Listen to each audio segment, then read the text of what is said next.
पाकिस्तान ने नमाजियों और जवानों की शहादत का बदला ले लिया है। अच्छा, Ya buna Pakistan da Afghanistan di Pakistan sara paaga etimad mande ya karar pach Afghanistan ने अभी अभी पाकिस्तान के ऊपर अपनी वॉर पॉलिसी बता दी है और एक सीज फायर हुआ था और उसकी मीडिएशन टॉक्स हो रही थी, वो फेल हो गई हैं। भाई मेरे ख्याल में दुनिया में पाकिस्तान से ज्यादा एंटरटेनिंग और हैपनिंग मुल्क नहीं होगा। इस वक्त रात के 4:30 हो रहे और हम लोग इस वक्त अफगानिस्तान से एक जंग लड़ रहे हैं। भाई पाकिस्तान और अफगानिस्तान के दरमियान जो हालात हैं वो बहुत कशीदा हैं। जंग की सूरत हाल से दो चार है ये दोनों मुल्क। पाकिस्तान के खिलाफ भारत के साथ मिलकर काम किया जा रहा है। अफगानिस्तान और पाकिस्तान की इस टाइम जो बॉर्डर पे कशीदगी चल रही है, इसमें अगर जीत की बात करें तो जीत उन दो हरामी इंसानों की हुई है। एक जो अमेरिका में बैठ के हमें थापड़ दे रहा है कि लड़ो इनसे, दूसरा इंडिया से बैठ के अफगानियों को थापड़ दे रहा है कि लड़ो आपस में। क्या ये क्या बक रहे हो मादर?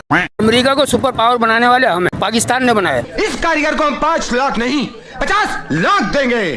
50 लाख? फितनतुल हिंदुस्तान के कहने पे ये जो लोग पाकिस्तान के अंदर दहशतगर्दी करते हैं, अब उनके लिए फैसला हो गया है कि इनको छोड़ना नहीं है। और वो कई हजार साल पुरानी जो तारीख है अफगानिस्तान की, सो कॉल्ड तारीख है, उसका जो है ना कटा चटा वो आधे घंटे के अंदर खुल के रह गया। कमांडिंग लेफ्टिनेंट कर्नल के लिए बमबारी और आम सिपाही के लिए लाताल्लुकी।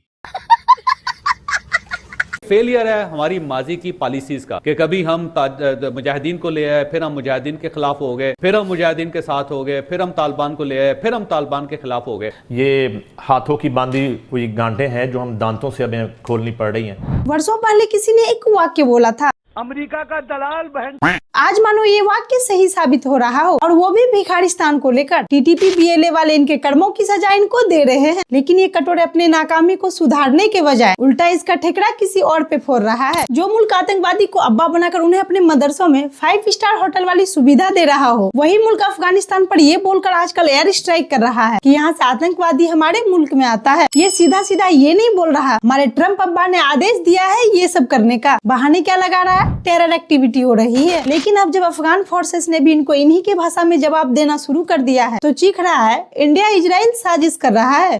पाकिस्तान सिर्फ पाकिस्तान तक महदूद रहेगा, किसी और की गेम में, किसी और के खेल में नहीं घुसेगा, क्योंकि उसका नुकसान अल्टीमेटली पाकिस्तान को होता है। तो ये एक फेलियर है हमारी माजी की पॉलिसीज का, और वो पॉलिसीज सारी एक दूसरे से मुतसादम थी कि कभी हम मुजाहिदीन को ले आए, फिर हम मुजाहिदीन के खिलाफ हो गए, फिर हम मुजाहिदीन के साथ हो गए, फिर हम तालिबान को ले आए, फिर हम तालिबान के खिलाफ हो गए। ये हाथों की बांधी हुई गांठें हैं जो हम दांतों से हमें खोलनी पड़ रही हैं। अफगानिस्तान के 7 शहरों के ऊपर हमले हुए। इंडिया हमारे अफगानिस्तान और पाकिस्तान को लड़वाने के लिए यही बोल रहा है कि तुम्हारे साथ वो गलत है, तुम्हारे साथ वो गलत है, और हम लोग इंडिया की सुन रहे हैं, यहूदियों की सुन रहे हैं। जाके ये नहीं देख रहे कि हम आपस में भाई भाई सही है या नहीं है, आपस में मुलाकात नहीं कर रहे, किसी की बातों में आके हम लोग ये सब कुछ कर रहे हैं। इंडिया की कौन सुन रहे, पाकिस्तान या अफगानिस्तान? दोनों ही सुन रहे हैं, जो इनमें बिके हुए लोग हैं, सब नहीं सुन रहे, जो बिके हुए वो सुन रहे हैं खाली। दोनों से इंडिया काम करवा रहा है, इंडिया दोनों को लड़वा रहा है। हाँ, इंडिया और हमारा ये फलस्तीन वो इसराइल जो है यहूदी वो करवा रहा है, ये जो हमारे दुश्मन है। अफगानिस्तान के भी दुश्मन है, वो हम दिखावे के तौर पे तो वो बहुत अच्छे बने हुए टीवी के अंदर भी और वैसे बल वचन में, मगर अंदर ही अंदर में तो वो हमारे दुश्मन है। आपको भी पता, मुझे भी पता। नहीं, कैसे दुश्मन है? देखिए इंडिया कैसे यहाँ पे इंटरफेयर करा रहे हैं। आपको क्या चल रहा है? पाकिस्तान गवर्नमेंट को, एक मिनट, पाकिस्तान गवर्नमेंट को इंडिया चला रहे क्या?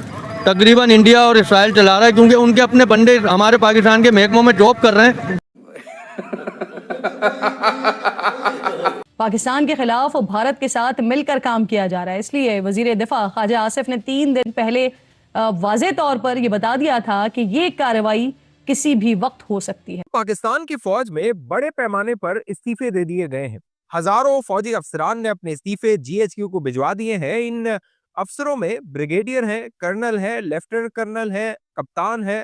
हर जो लेवल है उसका जो ऑफिसर है उसने अपना इस्तीफा GHQ को भिजवा दिया है। न सिर्फ आर्मी के अंदर ये इस्तीफे भिजवाए गए हैं, बल्कि एयरफोर्स के अंदर भी दावा किया जा रहा है कि वहां से भी जो इस्तीफे हैं वो GHQ को भिजवा दिए गए हैं। जब और हकायक का एक और वीडियो सामने आई और BLA दहशतगर्द तंजीम ने कह दिया था कि हम इनको मार देंगे अगर हमारे बंदे नहीं छोड़े गए, तो उसके बाद ये कहा गया कि जी अब तो शहादत तो कबूल करनी पड़ेगी आपको, यही तरीका है, आपने जब आर्मी ज्वाइन की थी तो आपको तो ये करना था। तो इतनी करवटें लेने के बाद एक चीज वाजे हुई कि हर कोई इस अफवाज के अंदर एक सा नहीं है, ऐसे 5 उंगलियां बराबर नहीं है ना जिस तरह हमारी, उसी तरीके से अफवाज पाकिस्तान के अंदर रैंक एंड फाइल जो है वो डिफरेंट तरीके से उसको देखा जाता है और डिफरेंट तरीके से ट्रीट किया जाता है। अच्छा, इंपॉर्टेंट सवाल ये है कि जब पाकिस्तान के अंदर लोग शहीद होते हैं तो इंडिया कंडेम नहीं करता कि ये दहशतगर्द ग्रुप करा रहे हैं, लेकिन जब पाकिस्तान रिस्पॉन्ड करता है उसके बारे में अफगानिस्तान के अंदर तो इंडिया कहता है कि ये आप क्यों कर रहे हैं। ये है सवाल, ये सवाल जिसको मैं समझता हूं समझने की जरूरत है। अब मैं आपको बता रहा हूं करते क्या हैं ये। दोस्तों, ये ट्वीट है इंटरनेशनल ह्यूमन राइट्स फाउंडेशन का।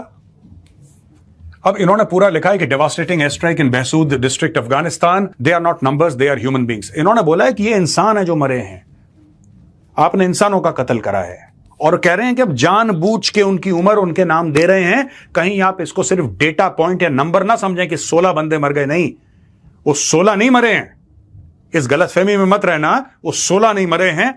शहाबुद्दीन मर गया 80 साल का, शहाबुद्दीन 80 साल का, शराकत 30 साल का, शेर 15 साल का, फकर आलम 12 साल का, नूर आलम 10 साल का, मीर आलम 8 साल का, फरीशा ये लड़की है 17 साल की, खदीजा लड़की है ये 15 साल की, मारवा ये लड़की है 6 साल की, मोहम्मदा ये औरत है 40 साल की, बीबी रोजा ये 30 साल की है, नजमा ये 16 साल की है। ये देखिए दोस्तों, शम्स 14 साल का, आफताब 10 साल का, बासित 5 साल का और मोहम्मद 1 साल का।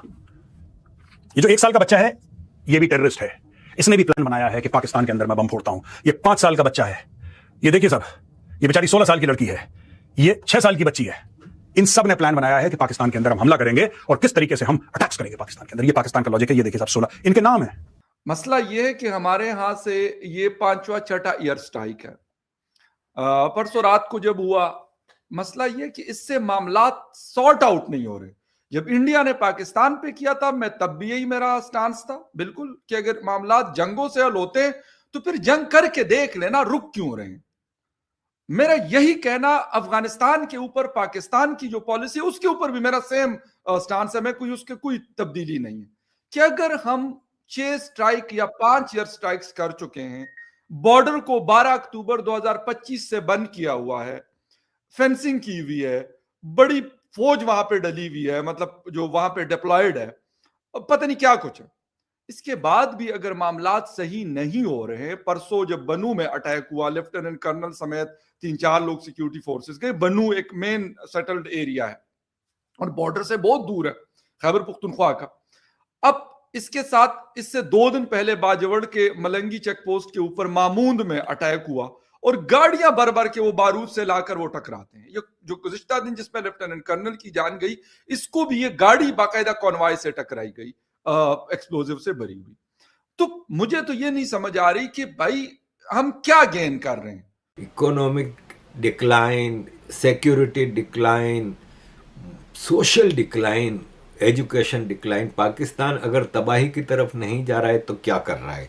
अजीज दोस्तों, ये आप देखें, ये जो पेट्रोल की स्मगलिंग है वो ज़ोर शोर से जारी है। डोनाल्ड ट्रंप पता नहीं सत्तू पी के सो रहा है या क्या। वो ईरान के ऊपर पाबंदियां हैं कि कोई उससे ट्रेड नहीं कर सकता, लेकिन स्मगलिंग कर सकती है। इसका फेवरेट फील्ड मार्शल स्मगलिंग करवा रहा है और नित नए तरीके। एक हमने आपको पहले भी वीडियोस दिखाई हैं कि बड़ी बड़ी ड्रम भर के वैगनों में लाया जा रहा है, शिप छोटे छोटे बोट्स के ज़रिए लाया जा रहा है। मुख्तलिफ वीडियोस मैं आपको पहले भी दिखा चुका हूँ कि बोट्स के ज़रिए आ रहा है, वैन्स के ज़रिए आ रहा है। अब ये इन्होंने अक्रॉस द रिवर पाइप बिछाए हुए हैं और उसके ज़रिए स्मगलिंग हो रही है। मुझे ज़ाती तौर पे ये लगता है, या मेरी जो अप्रोच है, कि अफ़गान तालिबान शायद एक लॉन्ग टर्म एक फतवा भी जारी कर दें पाकिस्तान के खिलाफ। शायद पॉसिबिलिटी है, वो एक फतवा भी जारी कर सकते हैं। और वो फतवा क्या हो सकता है? वो फतवा ये हो सकता है जी कि पाकिस्तान के खिलाफ जो जहाद है वो वाजिब है, वो जहाद जो है वो वाजिब है। इसको ज़रा ज़हन में रखिएगा।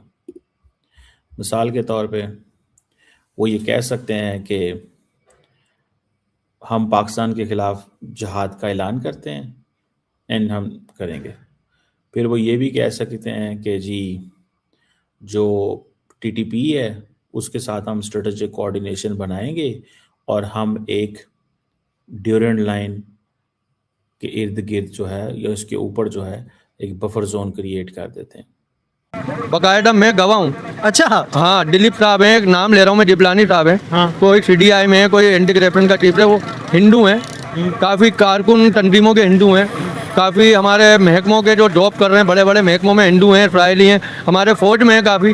अब देखने को तो कुर्बानी देते हैं दिखावे के तौर पे, अंदर तो आपको नहीं पता वो क्या कर रहे हैं। अच्छा, इंडिया के एजेंट पाकिस्तान के अंदर घुसे हुए, पाकिस्तान के अंदर काम कर रहे हैं? अभी से नहीं, शुरू से ही घुसे हुए यार, सबको ही पता है इसका इल्म, आपको भी है, मीडिया को, एजेंसी को, महकमों, सबको, आम बंदे को। तो यहाँ इंडिया और इसराइली करवा रहा है सब कुछ, और कौन करवा रहा है?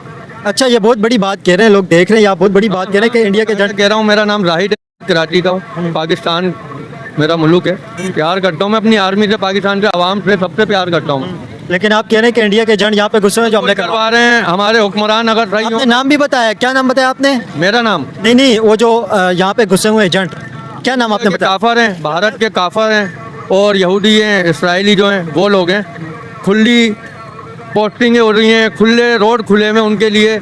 बिल्कुल, अब तो वाकई हमारे असाब जो हैं वो जवाब दे चुके हैं लाशें उठा उठा के, और ये बड़ा मैं समझता हूँ कि देर आए दुरुस्त आए ये फैसला है। मैं बल्कि जब ये सिलसिला शुरू हुआ पिछली रात तो मैं आपको फ़ोन करने वाला था कि मुझे लग रहा था कि आपकी कॉल आएगी और हम उस पर ट्रांसमिशन शुरू कर देंगे। मैं तो इस पर शुक्र अदा करता हूँ कि हम इस नतीजे पे पहुँचे कि ये हमारा अज़ली दुश्मन है, हमें इसको पहचान लेना चाहिए था बहुत पहले, और हमें इस बात को भी रियलाइज़ कर लेना चाहिए कि पीछे जो है ना वो असल गुंडा कौन है। तो भारत ये क्यों कहता है? भारत को तो चाहिए हमारा साथ दे, आए हम मिलके इन दहशतगर्दों के खिलाफ एक्शन लें। लेकिन सवाल ये पैदा होता है कि उनको इस चीज की बड़ी समझ है कि पाकिस्तान को इस मसले में इंगेज रहना चाहिए ताकि पाकिस्तान इकोनॉमिक टेक ऑफ ना कर सके। ये शाहीन सेबाई साहब हैं, उनकी जानिब से सोशल मीडिया पे एक पोस्ट की गई है और उन्होंने ये दावा किया है कि पाकिस्तान से एक फौजी अफसर है जो कि अभी अभी निकले हैं, उन्होंने शाहीन सेबाई साहब को ये बताया है कि फौज के अंदर बड़ी बगावत है, फौज के अंदर बड़ी रेजिस्टमेंट है और वो जनरल आसिम मुनीर के खिलाफ है, क्योंकि जनरल आसिम मुनीर जो है वो इसराइल नवाज हो गया है। जनरल आसिम मुनीर पाकिस्तान की फौज को गजा भेजना चाहता है, इसराइल के कह लीजिए साथ एक ही प्लेटफॉर्म पे पाकिस्तान की फौज को बिठाना चाहता है, लिहाजा पाकिस्तान की फौज के अंदर एक बगावत है। मामलात तो ना सेट हो रहे हैं, ना कोई बेहतरी आ रही है, ना वो हमले रुक रहे हैं। तो अगर वो हमले नहीं रुक रहे तो एयर स्ट्राइक करने का क्या हमें मतलब क्या करना चाहते हैं? हम ये बताना चाहते हैं कि हमारे पास फाइटर जेट है और सिर्फ हम अफगानिस्तान के खिलाफ उसको इस्तेमाल करेंगे। ठीक है, एक पॉइंट मेरा और है, डॉक्टर साहब को हो सकता है ये पॉइंट मेरा बुरा लगे या कोई और दोस्तों को। मैंने कहा कि आप तो कहते हैं कि इसकी जिम्मेदारी हिंदुस्तान की है, ये सारा कुछ हिंदुस्तान करवाता है, अफगानिस्तान उनके लिए मतलब they are playing a role like a puppet, मतलब जो ये कहते हैं इनकी मैं बात कर रहा हूं। मेरा पॉइंट ऑफ व्यू बिल्कुल अलग है इससे। तो मैंने कहा भाई आप लोग, फिर इंडिया ने कहा पहलगाम हुआ, उन्होंने कहा हम नहीं छोड़ेंगे आपको, उन्होंने कर दिया हमला। 9-10 जगहों को उन्होंने कहा कि इस जगह को हमने मारा, हमने ऑपरेशन किया। तो भाई बात यह है कि जब परसों लेफ्टिनेंट कर्नल की जान गई, इससे पहले 18 सिक्योरिटी फोर्सेस की 2 दिन पहले जान गई, अभी 10-15 मेरे ख्याल BLA के कब्जे में है, पता नहीं क्या कुछ एक चल रहा है।